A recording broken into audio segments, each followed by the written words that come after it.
अस्सलामुअलैकुम, I am Mastan Zakir, I will teach chemistry. आज का जो हमारा टॉपिक आज जो हमने पढ़ना है, जो स्टडी करना है, वो है फंडामेंटल केमिस्ट्री के चंद बुनियादी टॉपिक।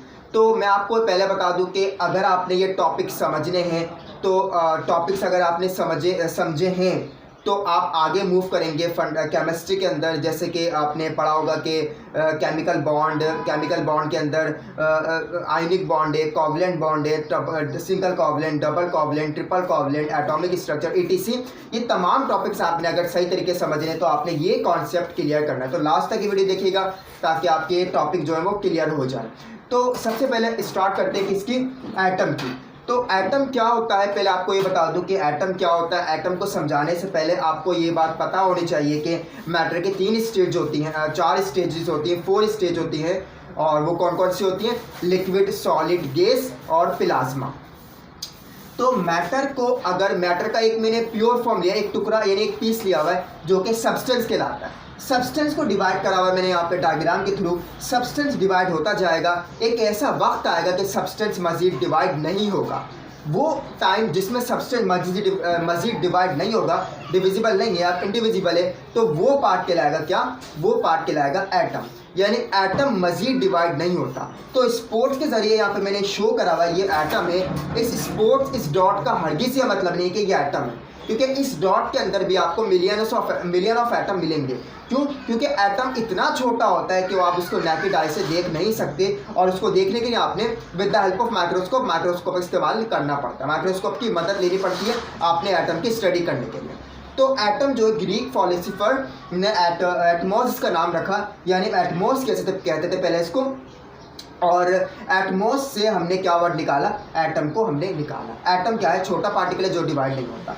अब स्टडी आगे बढ़ती गई, एटम के बारे में मजीद स्टडी आगे करते गए साइंसदान डिफरेंट, और उन्होंने क्या करा? सब एटॉमिक पार्टिकल्स को दरियाफ्त कर लिया। अच्छा, सब एटॉमिक पार्टिकल्स, जो फंडामेंटल सब एटॉमिक पार्टिकल्स है जो आपके सिलेबस के अंदर है, वो मैं आपको यहाँ बता देता हूँ। वैसे तो और भी पार्टिकल्स एटम के डिस्कवर किए गए, लेकिन जो फंडामेंटल पार्टिकल्स हैं वो कौन से? एटम के अंदर वो 3 ही पार्टिकल्स हैं, और वो हैं इलेक्ट्रॉन, प्रोटॉन और न्यूट्रॉन। इलेक्ट्रॉन पे चार्ज को भी डिस्कवर कर लिया गया, प्रोटॉन के चार्ज को भी डिस्कवर कर लिया गया, और न्यूट्रॉन के चार्ज को भी डिस्कवर कर लिया मुख्तलिफ साइंसदानों ने मुख्तलिफ तरीक़ों से तजुर्बात करके, एक्सपेरिमेंट करके। ठीक है, इलेक्ट्रॉन पे नेगेटिव चार्ज है, प्रोटॉन पे पॉजिटिव चार्ज है, और न्यूट्रॉन पे कोई चार्ज नहीं है।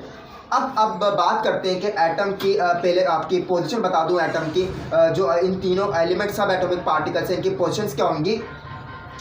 इलेक्ट्रॉन जो होता है वो हमारा, प्रोटॉन और न्यूट्रॉन की अगर मैं बात करूं तो प्रोटॉन और न्यूट्रॉन न्यूक्लियस के अंदर होते हैं, जबकि electron around the nucleus shell के अंदर रिंग के अंदर मूव करता है। और ये जो रिंग है इसका नाम क्या है? इसका नाम है शेल, या फिर इसका नाम ऑर्बिट, या फिर इसका नाम लेवल भी आप कह सकते हैं। ठीक है, एनर्जी लेवल्स है।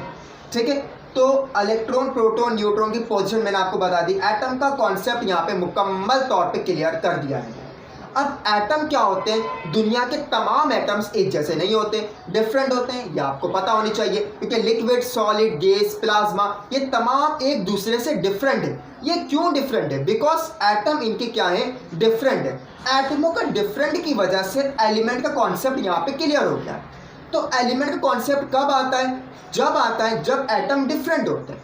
एटम डिफरेंट क्यों होते हैं, इसको समझने के लिए आपने ये चीज़ समझनी है कि हर एलिमेंट का अपना अपना एटॉमिक नंबर होता है, और हर एलिमेंट का अपना अपना एटॉमिक मास होता है। तो एटॉमिक मास सबका डिफरेंट होता है, तमाम एलिमेंट्स का एक दूसरे से डिफरेंट होते हैं। तो एलिमेंट्स के एटॉमिक मास की वजह से, एटम के एटॉमिक मास की वजह से, या एटम के एटॉमिक नंबर की वजह से एटम एक दूसरे से डिफरेंट होते हैं, और एटम डिफरेंट होने की वजह से एलिमेंट का कॉन्सेप्ट यहाँ पे क्या हो रहा है? वो क्लियर हो रहा है। तो एलिमेंट की बात बाद में करेंगे। एटम डिफरेंट क्यों होते हैं मैं आपको ये बता दूं।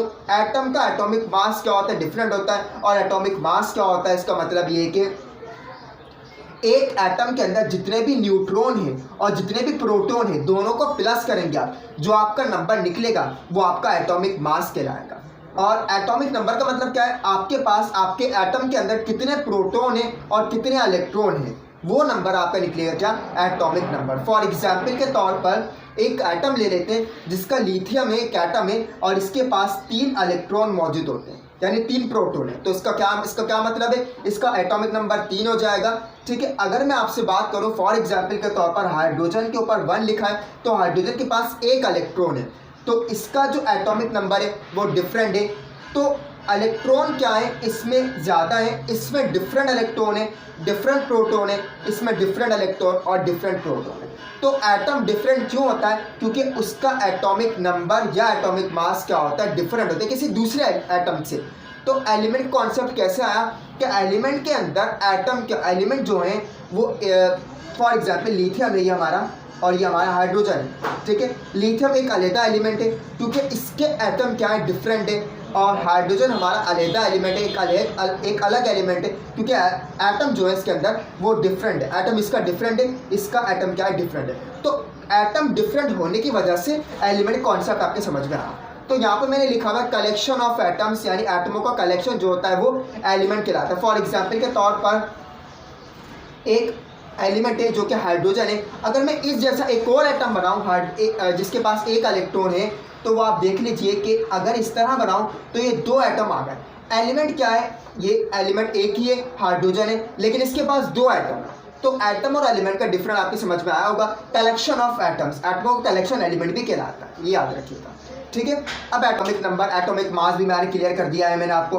ठीक है, अब कॉन्सेप्ट आगे बढ़ाते हैं, और इसका मतलब है एटम आपके समझ में आ गए। मैं आपको एक चीज़ और बता दूं कि न्यूट्रल एटम क्या होता है। न्यूट्रल एटम एक नॉर्मल एटम जिसके ऊपर कोई चार्ज शो नहीं हो रहा, नेगेटिव चार्ज नहीं आ रहा, पॉजिटिव चार्ज नहीं आ रहा। तो इसका मतलब क्या, एटम के पास इलेक्ट्रॉन, नंबर ऑफ इलेक्ट्रॉन और नंबर ऑफ प्रोटॉन क्या है, वो सेम होते हैं, यानी ज़्यादा कम नहीं होता। अगर इसके पास एक एटम है फॉर एग्जाम्पल 10 इलेक्ट्रॉन है तो 10 प्रोटॉन होंगे, 10 न्यूट्रॉन है तो 10 इलेक्ट्रॉन होंगे। ये याद रखिए कि नंबर ज़्यादा कम नहीं होते। अगर मैं आपसे कहूँ फॉर एग्जाम्पल के तौर पर एक एग्जाम्पल ले लेते हैं कि लिथियम की एग्जाम्पल ले लेते हैं, और लिथियम के पास आखिरी शेल में, एलाई के शेल में 3 इलेक्ट्रॉन है, एलाई के पास 3 इलेक्ट्रॉन है, आखिरी शेल में इसके 1 इलेक्ट्रॉन मौजूद है। मैं एक काम करता हूँ कि इलेक्ट्रॉनों को मैं यहाँ से निकाल देता हूँ।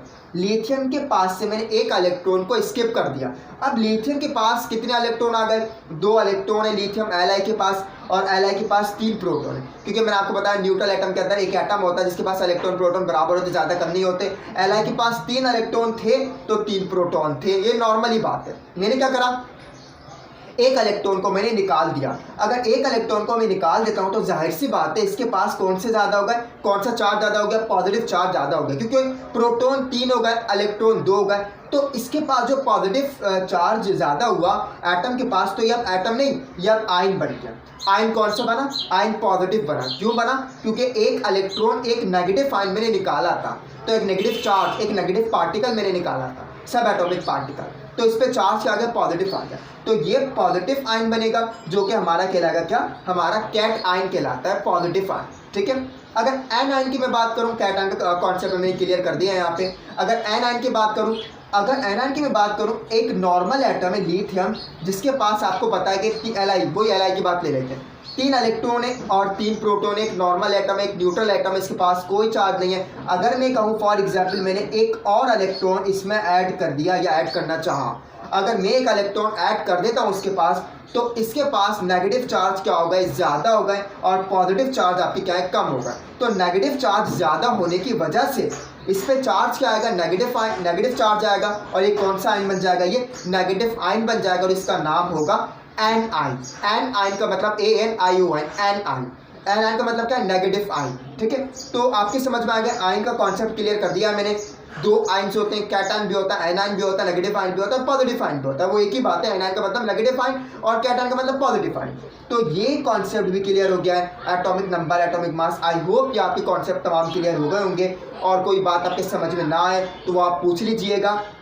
अगली वीडियो में हमने मज़ीद कॉन्सेप्ट क्लियर करने फंडामेंटल केमिस्ट्री के, तो हमारे साथ रहिएगा, नेक्स्ट वीडियो का इंतज़ार कीजिएगा। इंशाल्लाह नेक्स्ट वीडियो में फंडामेंटल केमिस्ट्री के तमाम टॉपिक्स हम क्लियर कर देंगे। तब तक के लिए इंतज़ार कीजिएगा, नेक्स्ट वीडियो का इंतज़ार कीजिए, तब तक के लिए आप वेट कीजिएगा, नेक्स्ट वीडियो का इंतज़ार कीजिएगा। अल्लाह हाफ़िज़।